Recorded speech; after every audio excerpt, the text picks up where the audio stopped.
नमस्कार मित्रों। तो यह आप लोग को एक जानकारी देनी थी इलाहाबाद हाई कोर्ट की बहुप्रतीक्षित भर्ती। इलाहाबाद हाई कोर्ट की बहुप्रतीक्षित भर्ती 2023 की आ चुकी है और इसमें जो भी लोग अप्लाई किए हुए हैं, बहुत ही बढ़िया बेहतरीन प्रतिष्ठित पब्लिकेशन है चक्षु पब्लिकेशन। उस पब्लिकेशन की यह बुक आप लोग को देखने को मिलेगी चक्षु पब्लिकेशन की, और बहुत ही बढ़िया सिलेबस के बेस पर सारा सारा इसमें मटेरियल तैयार किया गया है। Allahabad high court group C एवं टी के लिए stenographer, junior assistant, paid apprentice, driver, tubewell technician, process server, कुल मिला के इलाहाबाद हाईकोर्ट से जो भी वैकेंसी निकली हुई है ग्रुप सी एवं डी की, उन सभी भर्तियों के लिए बहुत ही बढ़िया पब्लिकेशन है चक्षु पब्लिकेशन। उसकी बुक निकली है हिंदी, सामान्य सचेता, अंग्रेजी, गणित, पूरा सिलेबस के बेस पर सारा का सारा मटेरियल है। तो इस बुक को आप लोग परचेज कर सकते हैं, नज़दीकी बुक स्टॉल पर भी जाकर आप लोग परचेज कर लीजिएगा। और मैं लिंक भी देने का प्रयास करूँगा जहाँ से आप लोग ऑनलाइन भी इस बुक को परचेज कर पाएँ। तो डिस्क्रिप्शन में लिंक भी आपका डाल दूंगा। तो इस बुक को आप लोग जाकर परचेज कर सकते हैं। पूरे सिलेबस के बेस पर सारे के सारे इसमें मटेरियल दिए गए हैं। इलाहाबाद हाई कोर्ट के लिए यह जो वैकेंसी आई हुई है उसके लिए बहुत ही बढ़िया प्रतिष्ठित पब्लिकेशन की यह बुक है। नमस्कार मित्रों, पीसीएस पाठशाला में आप सभी का स्वागत है। प्रीवियस ईयर पेपर देखा जा रहा है और यहाँ पर देख सकते हैं समसामयिकी घटना चक्र 2023 का यह सीरीज है। और इसमें क्या है, UPHSC assistant professor, GDC assistant professor, GIC प्रवक्ता, जीआईसी अल्टीग्रेड, सबका सॉल्व पेपर है। आप लोग देख सकते हैं सबका सॉल्व पेपर है। तो हम बारी बारी सभी जीएस के प्रश्न देख रहे हैं, सॉल्व पेपर देख रहे हैं। ये असिस्टेंट प्रोफेसर परीक्षा 2016 सामान्य अध्ययन हल प्रश्न पत्र ये आपका कंप्लीट हो गया है। अगर इसके पहले का वीडियो नहीं देखे हैं तो प्लेलिस्ट में जाइएगा, समसामयिकी घटना चक्र असिस्टेंट प्रोफेसर जीएस सीरीज के नाम से प्लेलिस्ट बनी हुई है। प्लेलिस्ट में जाइए, सभी वीडियो देखिए। उसमें यूपीएचएससी की, जीडीसी असिस्टेंट प्रोफेसर के, जीआईसी प्रवक्ता, जीआईसी अल्टीग्रेड सबका प्रीवियस ईयर का पेपर आपको मिलेगा, तो आप लोग जाकर देख सकते हैं। तो आइए शुरुआत करते हैं। तो देखिए, यह असिस्टेंट प्रोफेसर परीक्षा 2016 हुआ था। उच्चतर शिक्षा सेवा चयन आयोग परीक्षा सामान्य अध्ययन हल प्रश्न पत्र। परीक्षा तिथि जो है आपका 15 दिसंबर 2018 है। तो आइए देखते हैं। प्रश्न संख्या 1 देखिएगा, निम्नलिखित देशों में किसमें फीफा विश्व कप 2018 आयोजित किया गया था। उस समय का करंट अफेयर का प्रश्न था, इस समय कोई प्रासंगिकता नहीं है इसकी। तो निम्नलिखित देशों में किसमें फीफा विश्व कप 2018 आयोजित किया गया था, तो यह रूस में आयोजित किया गया था। विकल्प ए जो है वह रूस है। फीफा विश्व कप 2018 का आयोजन 14 जून से 15 जुलाई 2018 के मध्य रूस के 11 विभिन्न शहरों में संपन्न हुआ। इस स्पर्धा में फ्रांस ने क्रोएशिया को 4-2 से पराजित कर दूसरी बार पहला खिताब जीता। तो कुल मिलाकर उस समय के करंट अफेयर का प्रश्न है ये, इसमें इंपॉर्टेंट नहीं है, बस आप लोग देख सकते हैं कि यूपीएचएससी में किस तरह के प्रश्न आते हैं। प्रश्न 2 देखिएगा, मई 2018 में कर्नाटक में कितनी विधानसभा सीटों का चुनाव हुआ था। तो मई 2018 में कर्नाटक में कितनी विधानसभा सीटों का चुनाव हुआ था, वह है 223 सीटों पर चुनाव हुआ था, 223 सीटों पर। विकल्प बी जो है वो आपका सही है। तो कर्नाटक विधानसभा चुनाव में 2018 के लिए 224 विधान निर्वाचन क्षेत्रों में से 222 विधानसभा क्षेत्रों के 12 मई 2018 को चुनाव संपन्न हुए थे। जयनगर एवं राजराजेश्वरी नगर में क्रमशः निवर्तमान विधायक की मृत्यु एवं मतदाता पहचान पत्र घपले के कारण मतदान क्रमशः 11 जून 2018 एवं 28 जून 2018 को संपन्न हुआ। इस तरह मई 2018 में कर्नाटक में 223 सीटों पर चुनाव हुआ।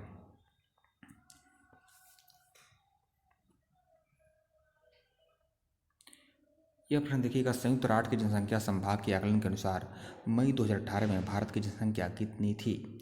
तो मई 2018 में भारत की जनसंख्या जो थी 135 करोड़ 40 लाख थी। तो विकल्प बी जो है वो आपका सही है। संयुक्त राष्ट्र की जनसंख्या संभाग आकलन के अनुसार मई 2018 में भारत की जनसंख्या 135 करोड़ 0.26 करोड़ थी। वर्ष 2019 में 136 करोड़ थी तथा वर्ष 2020 में 138 करोड़ जनसंख्या संभावित थी। तो कुल मिलाकर यह आपका करंट अफेयर का प्रश्न नहीं था, जनसंख्या संबंधित प्रश्न थे।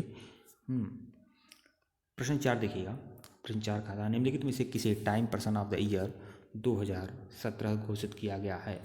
तो कुल मिलाकर उस समय के करंट अफेयर का प्रश्न था। इस समय कोई इसकी प्रासंगिकता नहीं है, मैं पहले भी बता रहा हूँ, लेकिन आप लोग यह दे सकते हैं कि किस तरह के करंट अफेयर के प्रश्न पूछे जाते हैं। तो टी सर्विलेंस ब्रेकर्स जो उस समय के the person of the year. प्रश्न 5 देखिएगा, नीति आयोग द्वारा 28 मार्च 2018 को जारी अभिलाषी जनपदों की सूची में कौन सा जनपद सर्वाधिक पिछड़ा हुआ है। तो वह कौन सा जनपद सर्वाधिक पिछड़ा हुआ है वो आपको बताना है। तो यह आपका श्रावस्ती नहीं, मेवात सबसे पिछड़ा हुआ है, हरियाणा में है। तो विकल्प ए जो है वो आपका सही है। नीति आयोग द्वारा 28 मार्च 2018 को जारी 20 पिछड़े जिलों की सूची में मेवात देश का सबसे पिछड़ा जिला है। तत्पश्चात आसिफाबाद, सिंगरौली, मतलब उस समय के करंट अफेयर के प्रश्न के अनुसार ये सब है। हाँ, प्रश्न 6 देखिएगा, निम्नलिखित में से किसे भारतीय डीएनए फिंगरप्रिंटिंग तकनीक का जनक कहा जाता है। तो लाल सिंह जी को।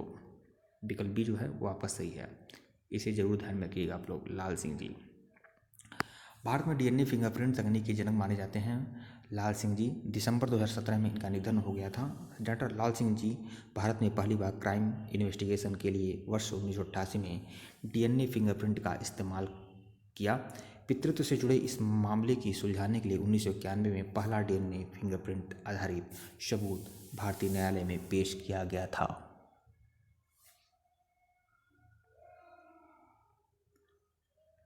प्रश्न 7 देखिएगा, निम्नलिखित में से कौन शिक्षण का स्तर नहीं है। शिक्षण का स्तर क्या नहीं है। तो विभेदीकरण स्तर, शिक्षण का स्तर नहीं है, विभेदीकरण स्तर। विभेदीकरण स्तर जो है वो शिक्षण का स्तर नहीं है। शिक्षण के अन्य स्तर कौन से हैं, स्मृति स्तर, विमर्शी स्तर और बोध स्तर, यह शिक्षण का स्तर है। लेकिन विभेदीकरण स्तर जो है यह शिक्षण का स्तर नहीं है। विकल्प बी। शिक्षण अधिगम की प्रक्रिया प्रायः 3 विभिन्न मानसिक स्तरों, स्मृति स्तर, बोध एवं अवबोध स्तर, चिंतन या विमर्शी स्तर संपन्न होती है। इन तीनों स्तरों में कम से कम विचारक युक्त, संतोषजनक एवं अधिक विचार युक्त श्रेणियों के अंतर्गत रखा जाना चाहिए। प्रश्न 8 देखिएगा, निम्नलिखित में से किसे मानव विकास सूचकांक की संकल्पना का प्रारंभ करने का श्रेय प्राप्त है। मानव विकास सूचकांक की संकल्पना का प्रारंभ करने का श्रेय किसे प्राप्त है। तो महबूब उल हक को। विकल्प डी जो है वो आपका सही है। अंतर्दृष्टि एवं करुणा से उत्पोत पाकिस्तानी अर्थशास्त्री डॉक्टर महबूब उल हक ने 1900 ईस्वी में मानव विकास सूचकांक निर्मित किया। इसके अनुसार विकास का संबंध लोगों के विकल्पों में बढ़ोतरी से है ताकि वे आत्मसम्मान के साथ दीर्घ एवं स्वस्थ जीवन जी सकें। 1990 में संयुक्त राष्ट्र विकास कार्यक्रम ने वार्षिक मानव विकास प्रतिवेदन प्रकाशित करने के लिए इनकी मानव विकास की संकल्पना का प्रयोग किया। प्रश्न 9 देखिएगा, भारतीय शिक्षा आयोग को सामान्यतः जाना जाता है। भारतीय शिक्षा आयोग को किस नाम से जाना जाता है। तो देखिए भारतीय शिक्षा आयोग 1964-66, मतलब भारतीय शिक्षा आयोग जो 1964-66 के मध्य महत्वपूर्ण था, उसे किस नाम से जाना जाता है। तो उसे कोठारी आयोग कहते हैं, कोठारी आयोग। विकल्प बी जो है वो आपका सही है। भारतीय शिक्षा आयोग 1964 से 66 को सामान्यतः कोठारी आयोग के नाम से जाना जाता है। इसके अध्यक्ष डॉक्टर दौलत सिंह कोठारी। यह आयोग भारत का पहला ऐसा शिक्षा आयोग था जिसने अपनी रिपोर्ट में सामाजिक बदलाव को ध्यान में रखते हुए कुछ ठोस सुझाव भी दिए थे। प्रश्न 10 देखिएगा, निम्नलिखित विद्वानों में किसने मनोवैज्ञानिक शोध में चिंतन फलक पैरामाइट शब्द का प्रयोग किया है। पैराडाइम शब्द का प्रयोग किसने किया है। टी.एस. कुने ने। विकल्प सी जो है वो आपका सही है। वैज्ञानिक शोध में चिंतन फलक शब्द का प्रयोग सर्वप्रथम थॉमस एस कुने ने अपनी पुस्तक the structure of scientific revolution में किया है। प्रश्न 11 देखिएगा, शोध के दौरान ऐसी परिकल्पना का चयन बेहतर है जो अंतरिम हो, जो क्या हो, अंतरिम हो। विकल्प ए जो है वो आपका सही है। जब शोधकर्ता किसी समस्या का चयन कर लेता है तो वह उसका एक अस्थायी समाधान एक जांच योग्य प्रस्ताव के रूप में कार्य करता है।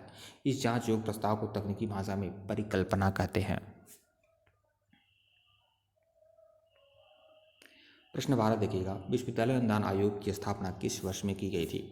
विश्वविद्यालय अनुदान आयोग की स्थापना किस वर्ष में की गई थी। विश्वविद्यालय अनुदान आयोग 28 सितंबर 1953 को अस्तित्व में आया। वर्ष 1956 में इसे भारत सरकार के संसद के एक अधिनियम द्वारा संवैधानिक दर्जा दिया गया। प्रश्न 13 देखिएगा, किस देश ने हाल ही में मानव रोबोट सोफिया को नागरिकता प्रदान की है। सऊदी अरब। यह एक मानव रोबोट है सोफिया, इसको मानव नागरिकता प्रदान की गई है। विकल्प सी जो है वो आपका सही है। सऊदी अरब विश्व का पहला ऐसा देश बन गया है जिसने 27 अक्टूबर 2017 को एक रोबोट को नागरिकता प्रदान की है। सऊदी अरब के वैज्ञानिकों ने इस रोबोट को सोफिया नाम दिया है। प्रश्न 14 देखिएगा, पश्चिमी घाट पारिस्थितिकी की विशेषज्ञ पैनल का अगुवा कौन है। तो वो है माधव गाडगिल। विकल्प सी जो है वो आपका सही है, माधव गाडगिल। पश्चिमी घाट पारिस्थितिकी की विशेषज्ञ पैनल जिसे गाडगिल आयोग के नाम से भी जाना जाता है। वन एवं पर्यावरण मंत्रालय द्वारा माधव गाडगिल की अध्यक्षता में पर्यावरण अनुसंधान आयोग का गठन किया। इस आयोग ने 31 अगस्त 2011 को अपनी रिपोर्ट सौंपी। प्रश्न 15 देखिएगा इस सीरीज का सबसे आखिरी प्रश्न, ब्रिटानी शासकों द्वारा किस रियासत को विलय सिद्धांत के तहत लिया गया है? तो देखिए झांसी को भी लिया गया है और उदयपुर को भी लिया गया है। झांसी को 1953 में और उदयपुर को 1952 में। ठीक है मित्रों, वीडियो को लाइक और चैनल को सब्सक्राइब करिएगा। टेलीग्राम बिल्कुल ज्वाइन करिएगा, लिंक डिस्क्रिप्शन में दिया गया है। धन्यवाद आप लोग को, टेलीग्राम बिल्कुल ज्वाइन करिएगा। धन्यवाद।